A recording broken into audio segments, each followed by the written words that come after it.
Assalamualaikum warahmatullahi wabarakatuh. Perkenalkan, nama saya Muhammad Irsa Satyanika, nomor absen 19 dari kelas 12 MIPA 1. Di sini saya akan mengajak semangat persatuan dan kesatuan untuk Indonesia. Semangat dan persatuan dan kesatuan untuk Indonesia. Semangat persatuan dan kesatuan adalah kebulatan tekad menjadi satu bangsa, satu dengan seluruh warga yang ada dalam masyarakat untuk mewujudkan cita-cita bersama. Persatuan dan kesatuan berasal dari kata satu yang berarti utuh atau tidak terpecah belah. Persatuan mengandung arti besar, tentunya macam-macam corak yang beraneka ragam menjadi salah satu kebulatan yang utuh dan serasi.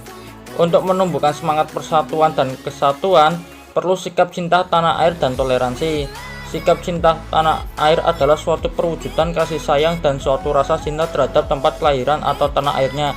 Rasa cinta tanah air adalah rasa kebanggaan, rasa memiliki, rasa menghargai, rasa menghormati, dan loyalitas yang dimiliki oleh setiap individu pada negara tempat di mana ia tinggal. Cinta tanah air tercermin dari perilaku membela tanah airnya, menjaga dan melindungi tanah airnya, rela berkorban demi kepentingan bangsa dan negaranya. Mencintai adat atau budaya yang ada di negaranya dengan melestarikannya dan melestarikan alam dan lingkungannya. Cinta tanah air merupakan pengalaman dan wujud dari sila persatuan Indonesia yang dapat diwujudkan dalam kehidupan sehari-hari di keluarga, sekolah, dan masyarakat. Semangat persatuan dan kesatuan wajib dimiliki setiap warga negara untuk mewujudkan cita-cita bangsa Indonesia sebagaimana tercantum dalam bidang pembukaan UUD 1945 alinea keempat yang berbunyi, kemudian daripada itu membentuk suatu pemerintahan negara Indonesia yang melindungi segenap bangsa Indonesia dan seluruh tumpah darah Indonesia, dan untuk mewujudkan kesejahteraan umum, mencerdaskan kehidupan bangsa, dan ikut melaksanakan ketertiban dunia yang berdasarkan kemerdekaan, perdamaian abadi, dan keadilan sosial. Maka disusunlah kemerdekaan kebangsaan Indonesia itu dalam suatu undang-undang dasar negara Indonesia yang terbentuk dalam suatu susunan negara Republik Indonesia yang berkedaulatan rakyat dengan berdasar kepada Tuhan Yang Maha Esa, kemanusiaan yang adil dan beradab, persatuan Indonesia, dan kerakyatan yang dipimpin oleh hikmat kebijaksanaan dalam permusyawaratan perwakilan, serta mewujudkan suatu keadilan sosial bagi seluruh rakyat Indonesia. Secara keseluruhan, arti dan makna Pancasila ketiga adalah: 1. Nasionalisme. 2. Cinta bangsa dan tanah air, menggalang persatuan dan kesatuan bangsa, menghilangkan penonjolan kekuatan atau kekuasaan keturunan dan perbedaan warna kulit.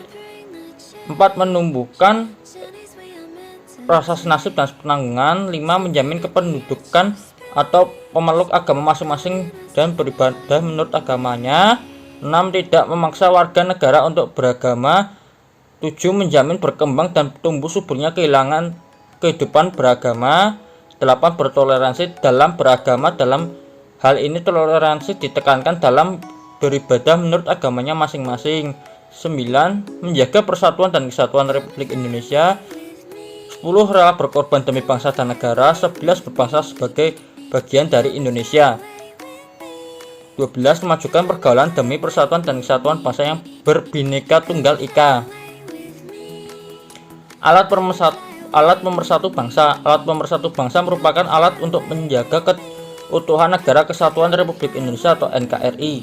Kelangsungan hidup negara dan bangsa Indonesia di era globalisasi mengharuskan kita untuk melestarikan alat pemersatu bangsa agar generasi penerus bangsa tetap dapat menghayati dan mengamalkan, dan agar intisari nilai-nilai yang luhur itu tetap terjaga dan menjadi pedoman bangsa Indonesia sepanjang masa.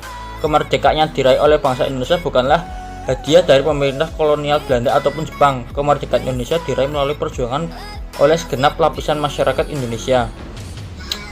5. Pemersatu bangsa Indonesia adalah sebagai berikut. 1. Dasar negara Pancasila.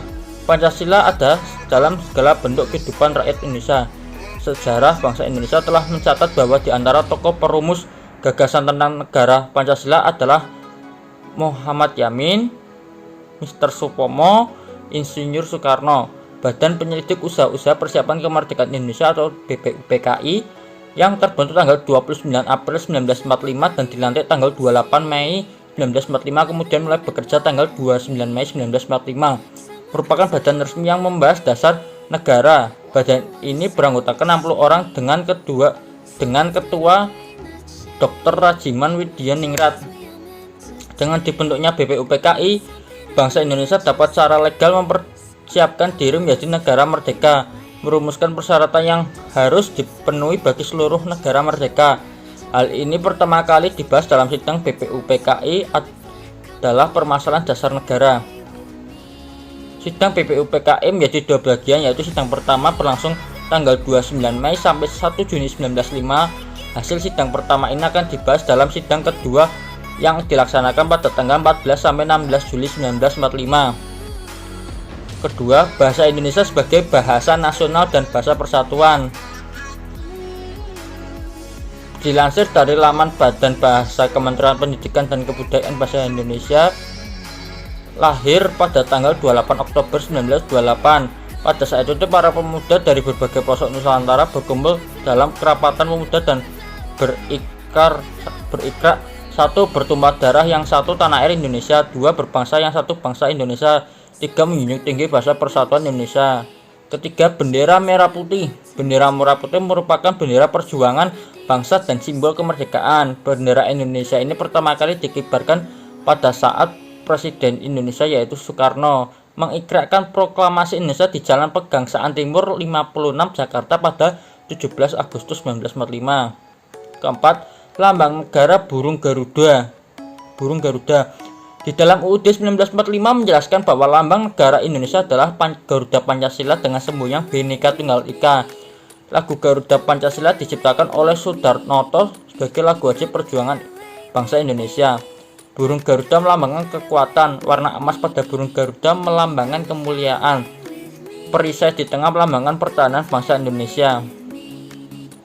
Yang terakhir, yang kelima, lagu kebangsaan Indonesia Raya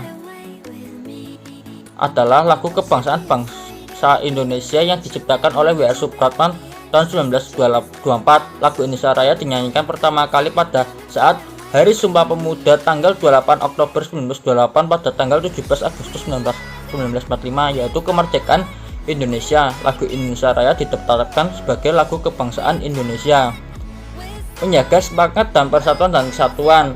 Saat ini Indonesia telah merdeka. Kemerdekaan merupakan awal dari tujuan bangsa sebagaimana tercantum dalam pembukaan UUD 1945, yakni dan perjuangan Gerakan kemerdekaan Indonesia telah sampailah kepada saat yang berbahagia dengan selamat sentosa mengantarkan rakyat Indonesia ke depan pintu gerbang kemerdekaan negara Indonesia yang merdeka, bersatu, berdaulat, adil, dan makmur. Sekian dari saya, kurang lebihnya mohon maaf apabila ada salah kata atau salah tutur kata. Wassalamualaikum warahmatullahi wabarakatuh.